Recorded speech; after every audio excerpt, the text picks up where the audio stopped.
Economists. Welcome to The View. Hi, I'm Katie Jensen. I'm Shakira Paul, and today we have leading economists Annika Larson and Victoria Jackson here with us today. Hello. Hi. With you. Hi. Okay, so lots of people claim that same-sex marriage does not affect them, therefore they don't really have an opinion. But what is your take on this assertion?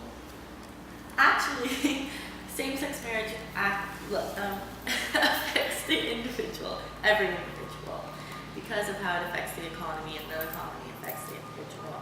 Specifically, same-sex marriage helps curb the national deficit. It also boosts the tax revenue.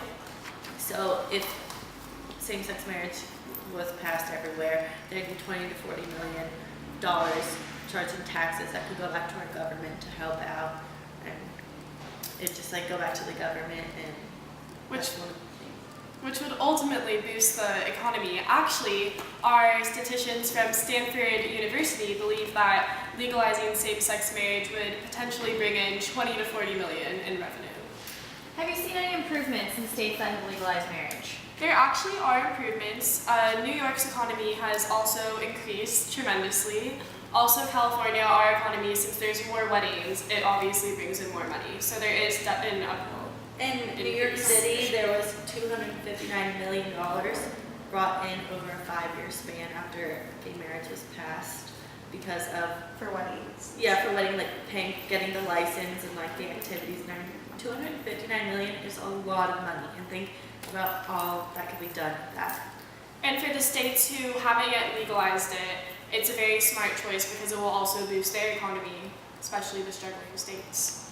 And in the first 3 years, it is predicted to bring in about $120 million per state. That gay marriage is passed, that it will bring in about $120 million per state for that state to use in different things. And again, $120 million is a lot of money. Think of all you could do with that. Not only is that money brought in, but planning weddings and having weddings creates jobs for the florists, renting jobs. chairs, everything like that. So it will stimulate the job area, which is obviously It will hurting basically right now. stimulate every single aspect of the economy, every single job. Paul Katomi, the man who brought same-sex marriage to the Supreme Court, was recently interviewed by your colleague. Can you tell me about that?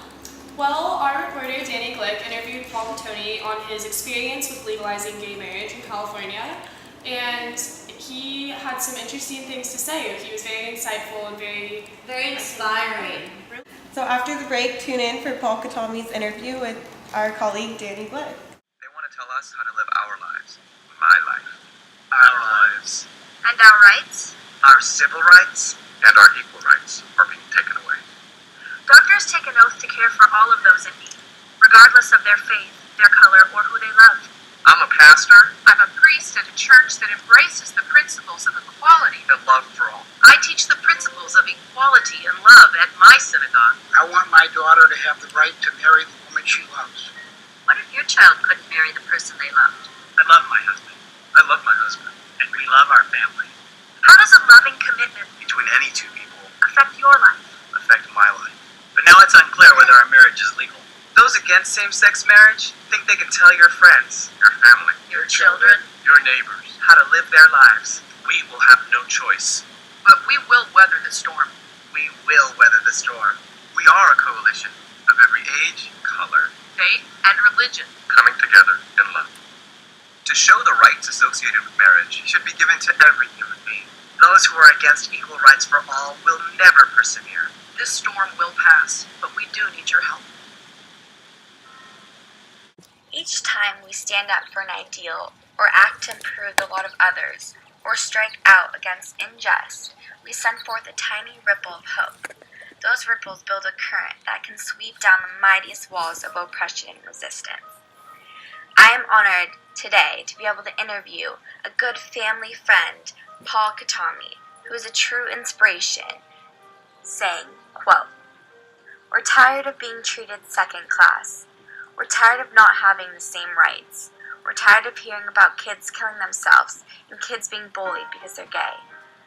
It comes to a point where apathy doesn't work anymore.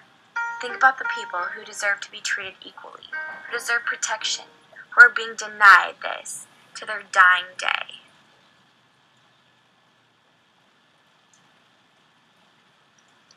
Good morning. Thank you all for being here. My name is Paul Katami. I'm a plaintiff in the case.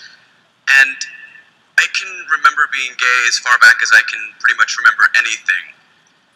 No one asked me to be gay. I didn't choose to be gay, and it certainly wasn't because of the way I was raised.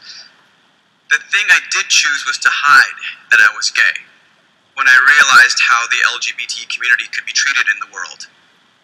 I was bullied, I was harassed, and so I chose to hide my true self and create a life that really wasn't my own. And that was my choice. Not to be gay, but to hide it.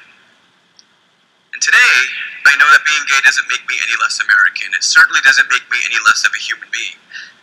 I'm proud to be gay. It's a part of who I am, and that will never change.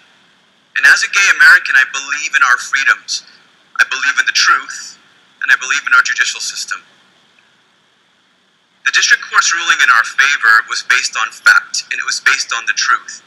And the Ninth Circuit's decision today affirms that we're all born equally and we all deserve equal rights, because in the end, the truth wins. Today's ruling is important for millions of gay and lesbian couples that desire to be a part of an institution that has immediate and universal recognition. It's the institution of marriage. Today's decision also is important for us as a nation because it affirms that equal rights, fundamental freedoms should never, ever be lobbied for. They should never be voted for. They should never be subjected to the whim of a political campaign. And today's decision is important to that young me that never dreamt that I would wake up in a country where I could marry the person that I love.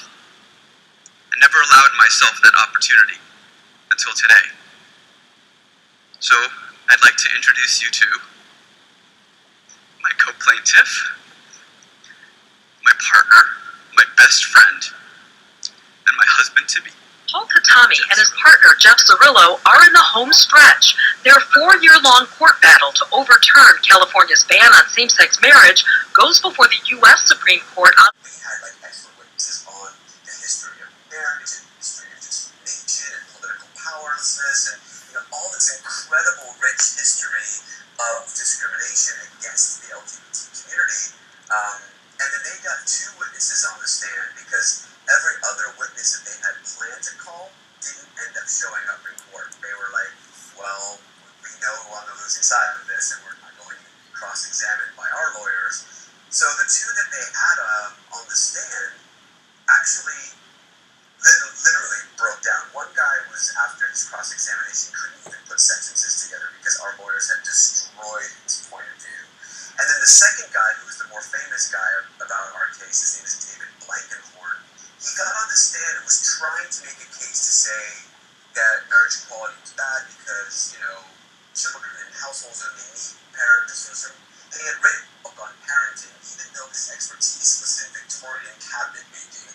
Okay, I know, it's ridiculous. This boy got to cross-examine him. He got him to admit out loud in court that sometimes the children that are adopted to same-sex households are better off than regular kids in regular households because of what the same-sex household has to do to become and have a child. Right, exactly. You have to spend so much money and go through so much legal red tape to make it. Kind of funny because the judge was like puzzled. He was like, well, I'm not quite sure you even use this testimony because you're making a case for the other side. Now, since then, David Blankenhorn has come out on our side and said he was wrong and that he's had kind of this evolution of understanding that he had the wrong position and that he now believes that marriage equality makes, and to his words, makes the country more American. To remember the people decades past that stood up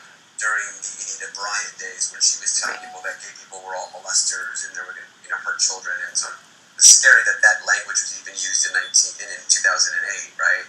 So you've got that aspect of it, and then you also understand that there's these heroes who put themselves out there. To be gay decades ago in this country meant you could get beat beat up. You can still get beat up to this day. We see hate crimes today, but more so then. And if you were to be open or find yourself at a gay bar, you could be arrested and humiliated.